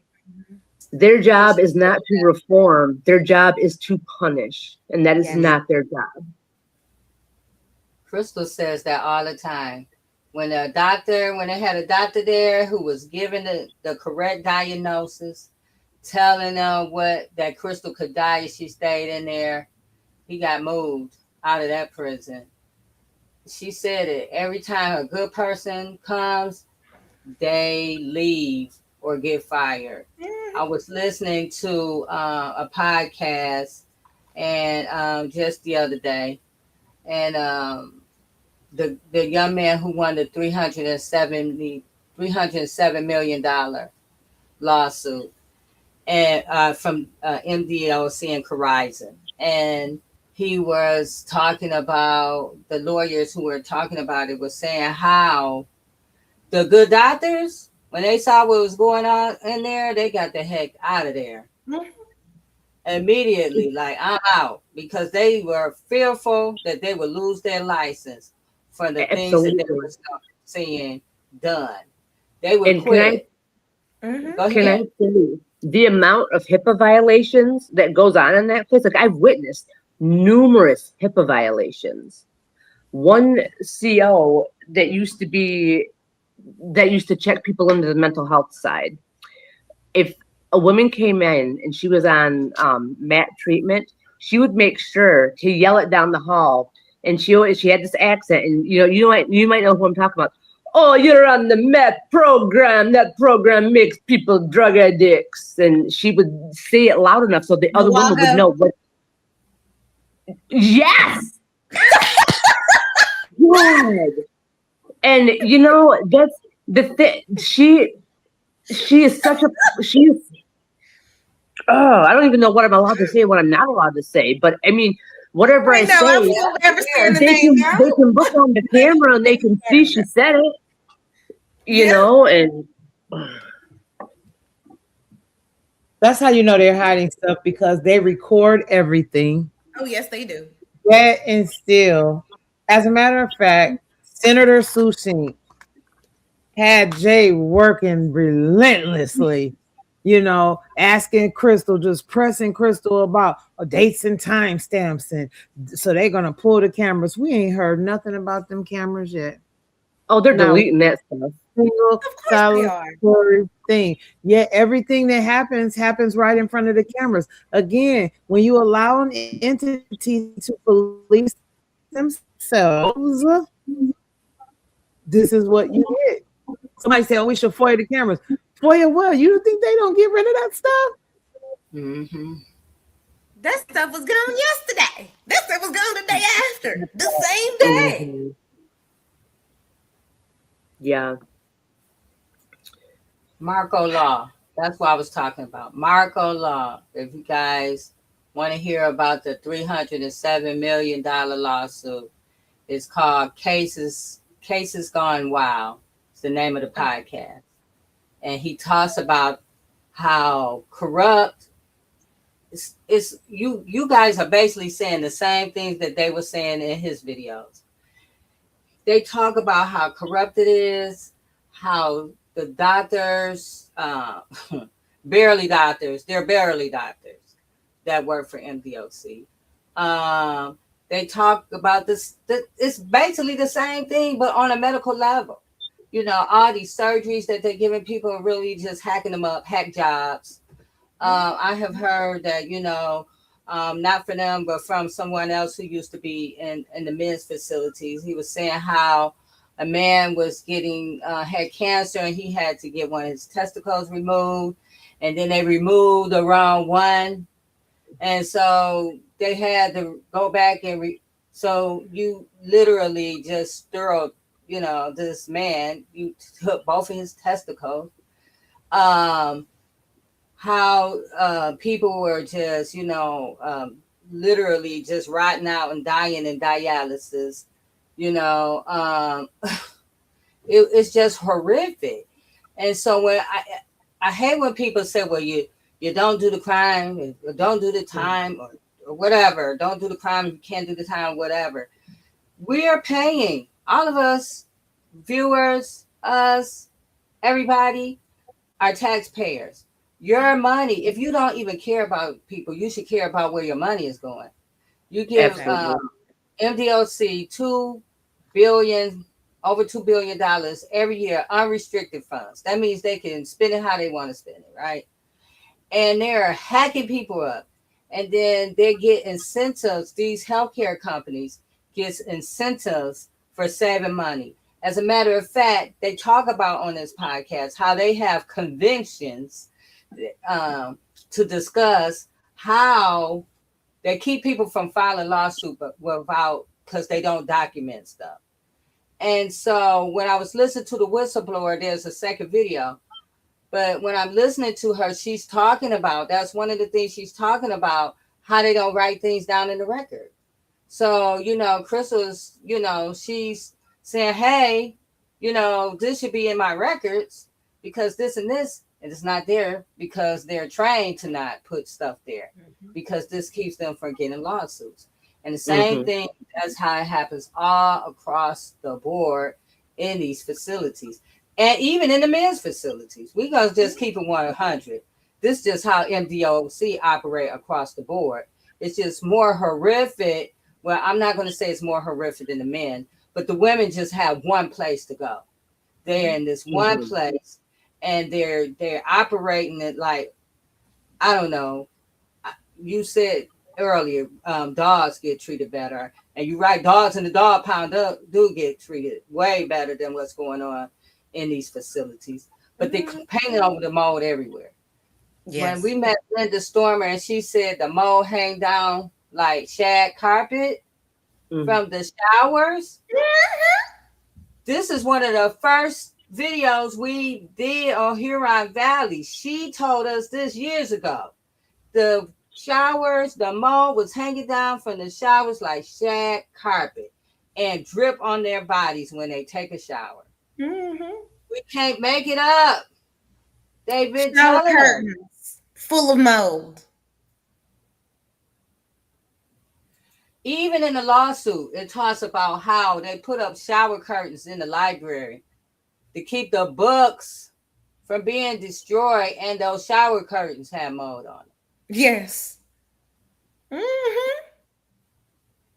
But they'll tell everybody, what lawsuit? We ain't in a lawsuit. Yes, you are. You're in litigation right now. This stuff you're doing for that. You're not doing it because you care about these ladies. If you wasn't had that lawsuit, it'd still be looking the same. That shag carpet of mold would be hanging down right now, and they'll just be cleaning it up when people come in there. Exactly. They're doing this because they're in that lawsuit, and they have to show that they're got a plan of cleaning that raggedy place up.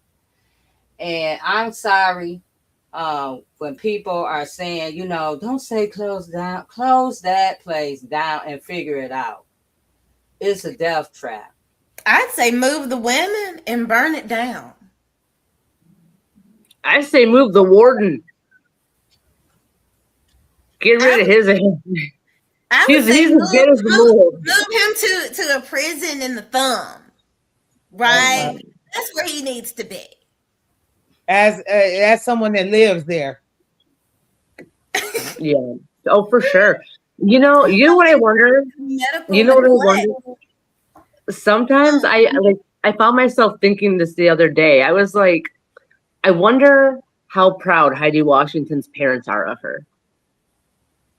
Like, I want to know what they think of their kid. How do you sleep at night, going home, seeing people like that, treating people like that? How is that your career choice, to get up every day and treat people worse than the animals? Peter would be out there if it was animals, full of animals. Peter would be out there marching and boycotting. They would be to shut that place down. But we out here and it's a problem. You want to call the state police and all kinds of crazy stuff. You know, if there's one thing, that place is so corrupt. When they fired me, they had all my stuff, and they said I couldn't have it until they searched it. But the inspector that was going to search it was the same one who allegedly was bringing drugs in the building. And I said, oh my God, they're going to plant drugs in my stuff. Like, they are going to legitimately plant drugs in my stuff. I got up out of bed at like 6 a.m. every single day for like a month and a half, 2 months, did my hair and makeup so my mugshot would look cute. So thank God they never came, but I was sure that was coming. And I know the exact inspector you were referring to as well. When they said that the inspector got walked out, of some inspectors at Jeremy Howard, and I thought about you, Larissa, when you said the inspectors were bringing the drugs in the mop buckets in the yes. And I was like, well, maybe no more mop buckets for you guys. Wait, the inspectors were walked out? There were supposedly 2 inspectors and him. God, praise Jesus. The new lady brought her inspectors. Her with.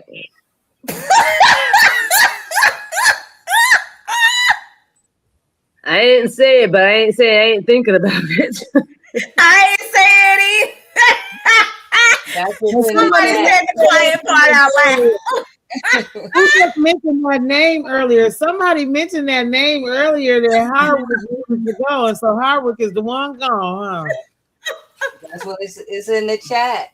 The quiet part was said out loud. Man, like, said I can't read the chat. It was said that she is the queen pin. I've been to the medical neglect. When I left, there were no dentists at WHV. Not one dentist on grounds, because all the dentists had quit when they realized that it was a tooth pulling. That's all they did. You had a toothache. Let's just pull the tooth. I mean, that's literally all they did. By the time some of those women left, they didn't have a tooth left in their mouth. Oh my God. Lloyd is watching on. Yes, and Jennifer Wallace. Instagram. And Jennifer Wallace. Yes. That was an issue with probably what impacted her death. Because her mom was here, but her mom told me that it's in person that she had an infection. Lloyd is saying, Mr. Howard, no, he's not talking about this. She needed some dental work. Yeah. She needed dental work. That's horrific. Like Trashay just said, everybody can't be lying. Right. That's the 100% truth. And that is, and I feel like the truth is going to come out. Well, I mean, the truth is already out because we're talking about it. But You know, I guess this is going to be a message to the people that work in the prison. You know, come forward and talk about what's happening. Mhm. Otherwise, you are just as guilty, and you don't want to be on that side. Come forward and talk about what's happening. You know, you have an obligation to fill to these women. And if Right. you remain silent, then you are part of the problem. Mm-hmm. Mm-hmm. You just as guilty as the people that's doing it. Absolutely. If you're in there feeling some kind of way and not saying that, you're just as bad as the people that's doing the harm. Yeah. It's Yeah. very horrific that these women and men have to live in these kind of conditions on a daily basis. They're being served to cruel and unusual punishment. We didn't even talk about the child hall and the bags that have not for human consumption. Yes, I forgot about that. I forgot all about that. That's the thing. We ain't even talking about the meat that got maggots in it. Mm-mm. I forgot about the not for human consumption part. Yeah. You know what? I was talking to someone and they were telling me it wasn't Huron Valley, but they was getting food in prison in California, and she was saying how it was Shawana, and she was saying how when they dropped off the food that said not fit for human consumption, they had on hazmat suits. But the people who was getting it, the inmates didn't have on hazmat suits. But the people who were delivering the food was delivering food with hazmat suits on. And I mean, it's not fit for human that's not consumption. sus. So they're feeding you garbage, worse than garbage. Mhm. And even Rebecca talks about how the water had leeches. I don't know what section she was in. Was she in Gladwin, Trisha? I think she said the water in the leeches was in the child hall, if I'm not mistaken. But I think It she was. could have been around the time when the child hall was closed for, I want to say it was about 2 weeks. The child hall was closed and they were making them peanut butter and jelly sandwiches. Well, now they got the state is in there watching over everything they doing. So they're eating decent right now till they leave. Good. Oh, that's nice. Mm-hmm. So that means everybody is being fed, because I know when I was there, there would be units that would get the child and there would be no more food left. So they would literally have to go in the freezer and pull them out some Re-Rock and heat it up and give it to them. Re-Rock is food that they have on a plate that looks like the meal that's being served at the time. But for the state's visual, they take that plate and put it in the freezer. So when the state comes and says, "Hey, what did you eat on Monday?" Say, "Oh, here's the hamburger and the fries and applesauce that they had for dinner." So yeah, they would heat that old Re-Rock up and give it to the inmates who didn't get food. Yeah. This is crazy. Why are they getting food that says not fit for human consumption? Because when you figure it out, you know. Because it costs $2 and $12.57 a day or something like that. It's because of the price. Somebody had those facts that they're feeding them for $1. I think Lloyd said it. It was like $2 a day or less than $2 a day. I mean, yeah, if you want to eat good, you have to have money for commissary.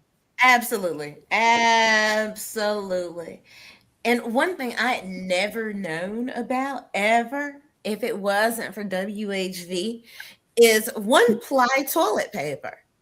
I didn't even know they made one-ply toilet paper. What? Yes. One ply. Never in my life.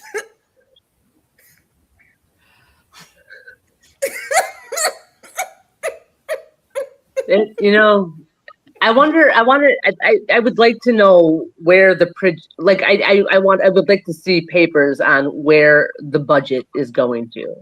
That's I want to Tony see Moore. what. That's the lady I There's said no needed to go as oversight, well. so there's no way to know what they're doing, Yeah, who they're buying it from, there's nothing. how much they're spending. And Lloyd said, "No one cares." You're right, and no one cares, and they know. This is one thing that I listened to someone say just recently. The reason why they get away with this stuff because no one cares. The public don't care, and it's sad only until something happens to their loved one. Mm-hmm. And you know what? The public should care because when the women eventually get out, and when you're abused for so long, you're not getting out, and you're not right. I mean, you are angry and you hate the world. So they should be concerned because the women that they're letting out, they're not reformed. They've just been abused, mistreated, and neglected for a number of years, and now they're giving them back to the public. So the people should care. Absolutely. The people should 100% care. Yeah, they should. Absolutely. Yes, because it affects all of us. It does. And MDOC will go to the legislator and ask for more millions for this program, or I need more money for this program, and well, what are y'all doing with the $2 billion? You're only spending probably about 500,000 on that garbage food. So if that, right? Can we? Go ahead. Can we talk about the construction that's been going on for 5 years, but nothing ever gets built? What's that about? 20. Well, they have to do that because the building. So we heard that the building was once condemned, and so in order for them to keep the building open, they have to have it has to be under construction. So there's nothing's been done there. I heard there's a crane on site to make it appear as if they have been doing construction, but I don't know. Have y'all seen any construction in there? Not once while I was there, not once afterward. That's their construction. An attorney told me that crane been on that place for 20 years. And it's probably like one of those blow up cranes. Like they just put like air in it, it blows up, and it's not even a real crane. Totally joking when I say that. That's a lie when I say that. But there's a damn crane that's been there for years. It does nothing. It has. Because I have been told by so many people that that building was condemned, and in order to keep a condemned building open in the state of Michigan, it has to be going through some type of construction. So if it's leaking in there every time it rains, if the rain comes through the roof, like it looks like coffee, it's dark like coffee. If there's holes in the roof, if the windows are so old that when it gets cold outside, it's cold in there. If the ventilation is bad, if everything is rusted, it's all in the lawsuit. Everything I'm saying, we're not making this up. If anybody want to read the class action, it's the class action is about the building conditions, right? And it's saying everything that's wrong with this place. So that fake crane being out there every day, you got up there making it look like you're doing something. You're not doing anything, and it's telling because the wind is making people sick. Exactly. There was something else I found weird. When you pull into the parking lot, if you have your GPS in your car, and it's literally on GPS and you can see everything around you, I don't know where this is located, but there's a cemetery behind the prison. Behind WHV, there's a cemetery. But where is it?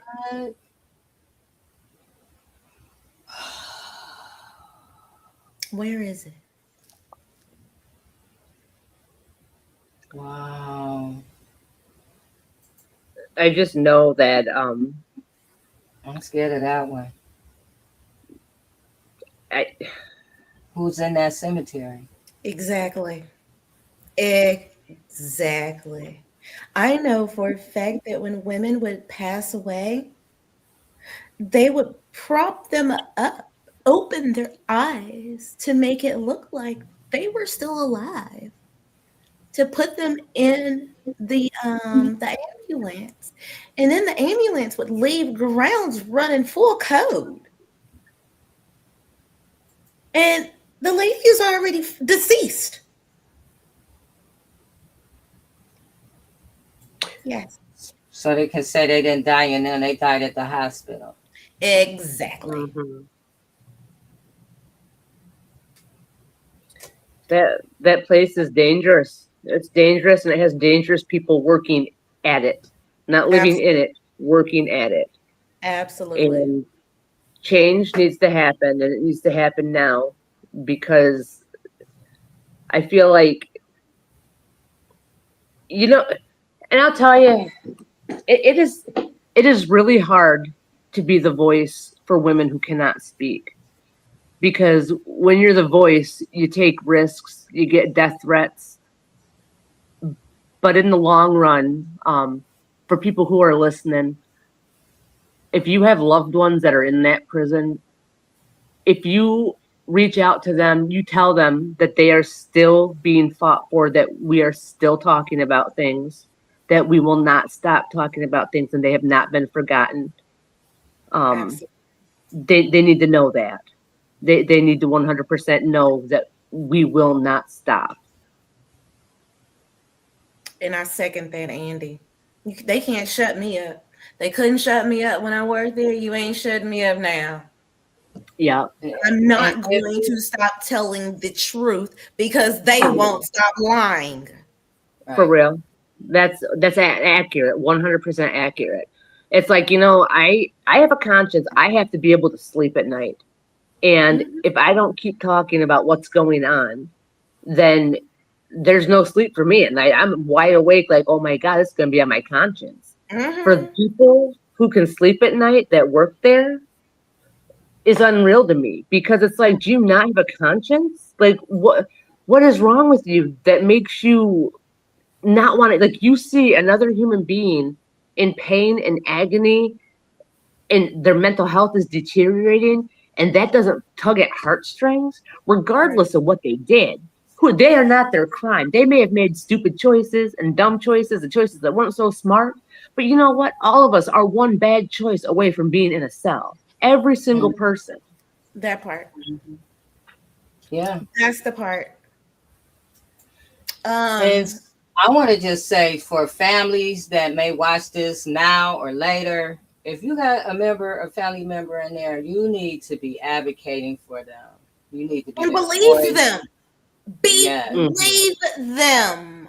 Yes. They have conditioned families to believe that their loved ones are just liars.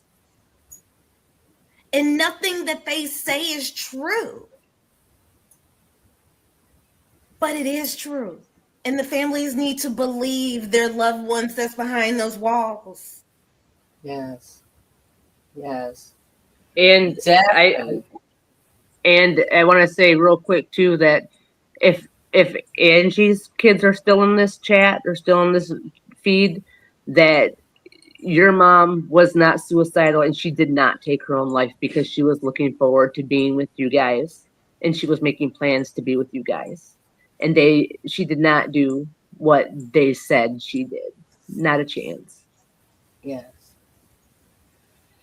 Yeah, it's horrific. In there, I just talked to about someone was telling me about a lady fell off a top bunk, broke her neck, and they won't give her a lower bunk detail.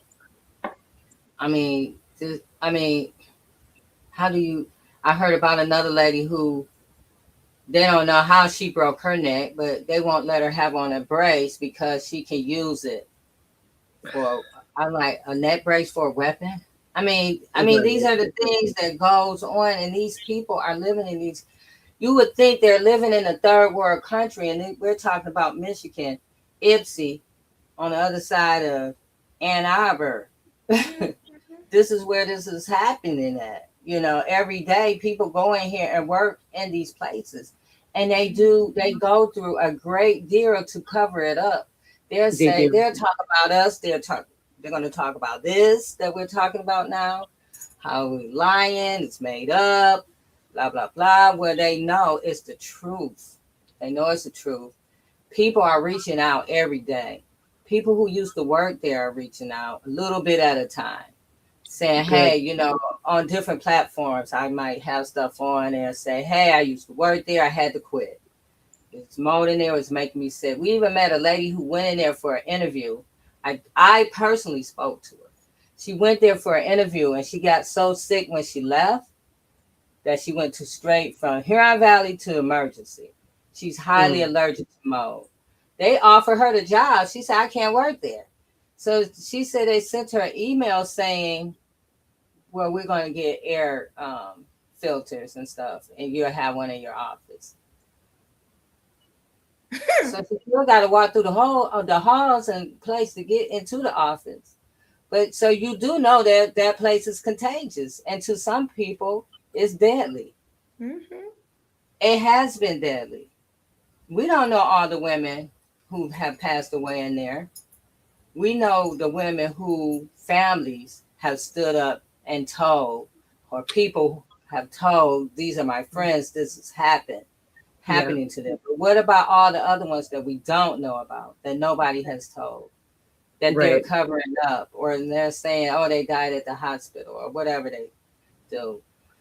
So we're asking people, this is just horrific. And I wanted to play Crystal, but it's just a lot. And I don't, this is heavy, right, as it is. But I just want to say to those that are listening that we have rallies every week on Wednesdays for your loved ones to come out, stand up for you.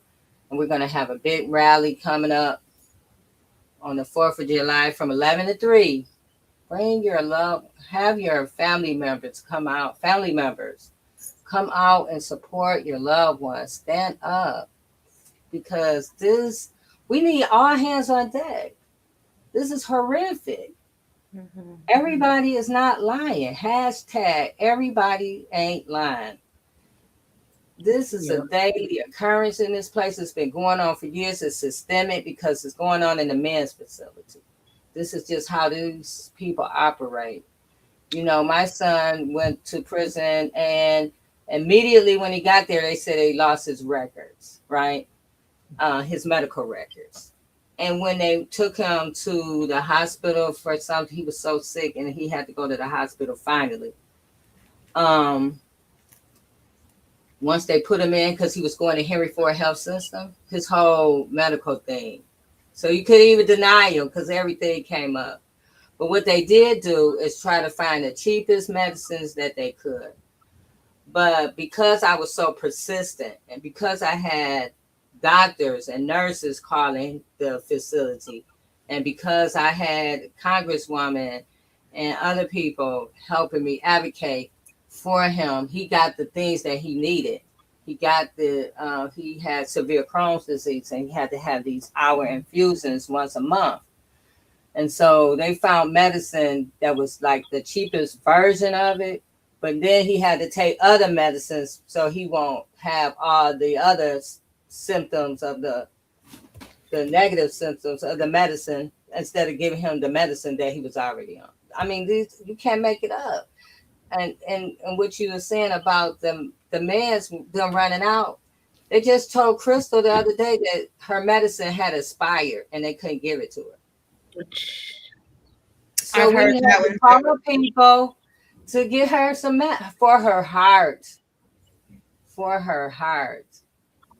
So, and whose job is that to make sure that they have stuff to give them? Who is failing? A list of people are failing these women. Tons of people are failing these women. Yes. And you know what? I forget that, we talk about Women's Huron Valley because, you and I work there, we know.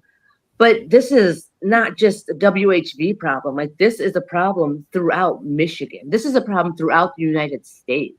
Yes. Millions and millions and millions of dollars. We're talking, and I just want justice.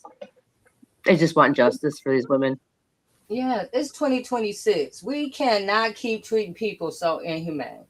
There's other countries that's doing incarceration on a human level. They're treating people like they're humane. They're actually rehabilitating people. They're bringing in their families. They're going through training. They're coming out a better, productive person. And they're all doing it with inside with their families. They're eating whole, healthy foods. You don't have to treat people like garbage.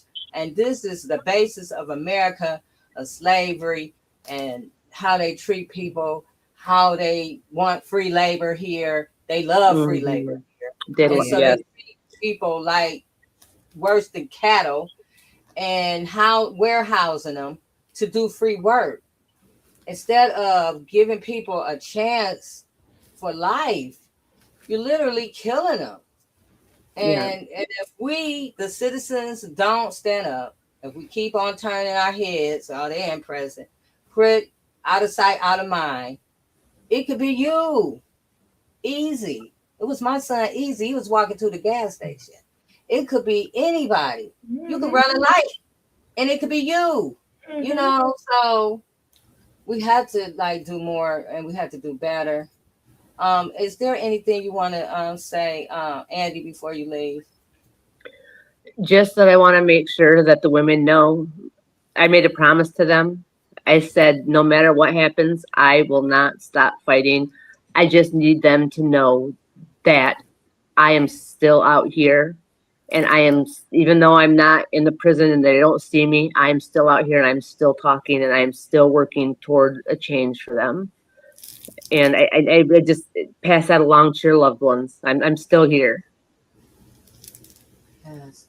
Larissa, do you want to have anything, last words before we go? Yes, and I want to echo what Andi said, and I want my women to know that I told them I was going to stand with them, and I'm not leaving.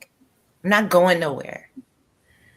The death threats, whatever, right? But I made a promise to the ladies, and I made a promise to myself. And their life is important, and they should be able to live and not be fearful of dying just because they got a sentence to prison. Mm-hmm. Yes. Because Michigan does not have the death penalty, people. No.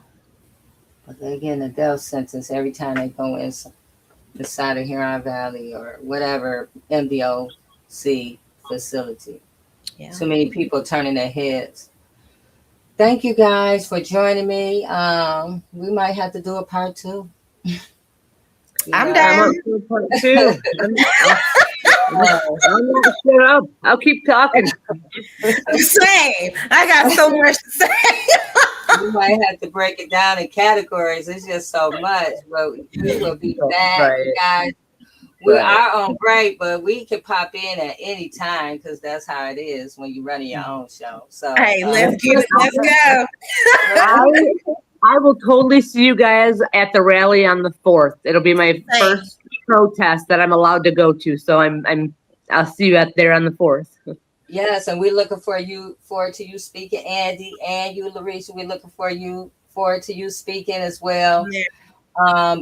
Yes, so we hope. I want to put it up again, July the 4th, 11 a.m.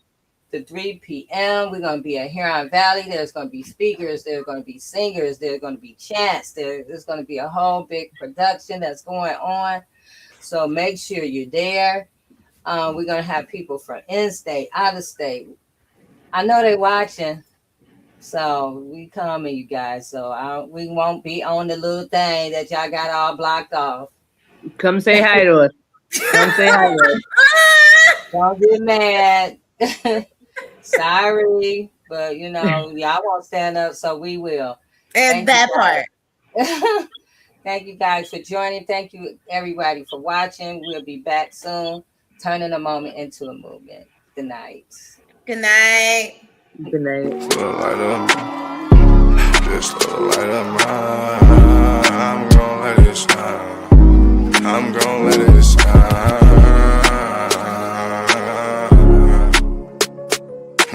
Just a light of mine. Just a light of mine. I'm gonna let it shine.